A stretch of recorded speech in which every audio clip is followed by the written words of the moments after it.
Sugar patients chapati రోటీ కాకుండా సంతృప్తిగా rice కూడా తినవచ్చు. Doctor rice, sugar free rice, doctor rice, diabetic rice, sugar పెంచని బియ్యం, డాక్టర్ రైస్. నా పేరు సరిత. నెల్లపేట. మా తల్లి గారు నాగేయుడు. మా తల్లి గారికి 4 ఎకరాల 39 భూమి ఉన్నది. ఆ భూమిలో మా నాన్న ఎకరం అమ్ముకుంది. మా అమ్మ ఉన్నప్పుడు ఎకరం అమ్ముకుంది. ఎకరం అమ్ముకుంటే మా నాన్న అమ్ముకుంటుంటే మా పెద్ద ఎందుకు అమ్ముకున్నానంటే నా భార్యకు బాగలేదు, క్యాన్సర్ వచ్చింది. నేను చూపెట్టుకుంటా, నువ్వు చూపెట్టుకోమంటే నువ్వు చూపెట్టట్లే కదా, 3 సంవత్సరాలు చూపెట్టలే కదా, చెల్లె చూపెడతాం నువ్వు చూపెట్టట్లే కదా అని భూ పెట్టట్లేదు. పోలీస్ స్టేషన్కి పోయారు.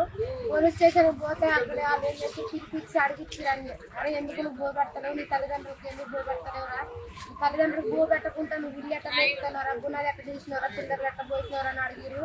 అడిగినాక మళ్ళీ పంచాయతీ తేడాలు చేస్తారు. దేశంలోనే ఎకరన్నర ఇస్తానని బాండ్ కాగితం మీద ఎకరన్నర బాండ్ కాగితం మీద రాసిరు. నాకు 29 రూపాయలు నాకు రాసిరు. మా నాన్న ఎక్కడ అనుకుంటారు, మా నాన్నకు రాసిరు. రాసినాక అన్ని బయటకు వచ్చినాక సైన్ పెట్టిండు, అన్ని పెట్టిండు. ఇంటికి పోయిండు, మందు తాగిండు. మందు తాగినాక 3 రోజులు హాస్పిటల్ ఉన్నాడు ఆయన. మళ్ళీ వచ్చారు. మా అమ్మకు బాగాలేదని ముద్దు అమ్ముకొని 3-4 లక్షలు ఆయన గట్టంగా తీసుకొని హాస్పిటల్ తీసుకున్నాను. వరంగల్, హన్మకొండ, హైదరాబాద్ ఆయన తీసుకొని వచ్చినాం. అమ్మకి ఏం చేయకపోగానే మా అమ్మ అక్కడ బాగుంది చచ్చిపోయింది. అక్కడ బాగుంది చచ్చిపోగానే అంచి తీసుకొని వచ్చినాం, దానం చేసినాం. అయిపోయినాక అమ్ముకున్న ఆయనకి మొన్న 3 రోజుల కింద పట్టా చేసిండు.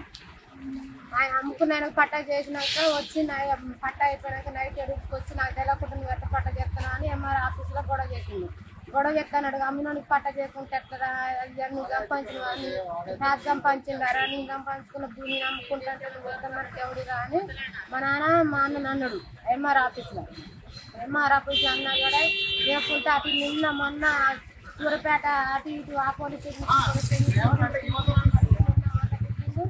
అయితే నిన్న ఎస్ఐ తనకి చెప్తుంటే ఎస్ఐ తోట ఫోన్ చేయించిందంట.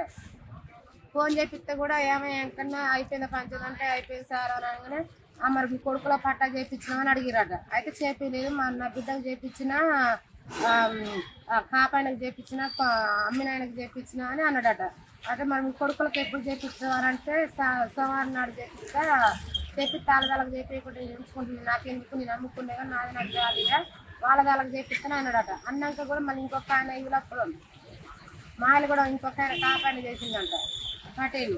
ఆయన చేసినా కూడా ఏమైనా చేపించిన కొడుకులో కట్టాలంటే చేపించే తర్వాత మళ్ళీ సోమవారం నాడు చేపిస్తా, నేను కొద్దిగా ఊరికి తిరుగుతానా, ఊరికి పోతానా, నేను లేను ఇక్కడ అని మా అమ్మ ఎల్ఐసి కడితే ఆ ఎల్ఐసి గురించి కొద్దిగా తిరుగుతాను. ఇప్పుడు 10 రోజుల నుంచి 20 రోజుల నుంచి అవి డెత్ సర్టిఫికేట్ కావాలని అయ్యాని అని దాని గురించే తిరుగుతా ఉన్నాను. నేను తిరుగుతూనే ఉన్నా, ఆయన తిరుగుతున్నాను, ఇద్దరం తిరుగుతున్నాను. వరంగల్ పోయినాం, సైన్ తెచ్చినాం, హన్మకొండ పోయినాం, ఆడ తెచ్చినాం. తెచ్చి వెళ్ళే చాప్లు ఇద్దామని అవన్నీ తెచ్చినాం, చేసినాం. అయితే కలిగి మా నాన్న అక్కడ మాల్గొండ నుంచి ఇంటికి పోదామని పోతుంటే మా నాన్న చూసి గొడవలు తీసుకొని ఎక్కడికెక్కడికి మొత్తం నరికి పడేసిండు. మా నాన్న చచ్చిపోయిండు.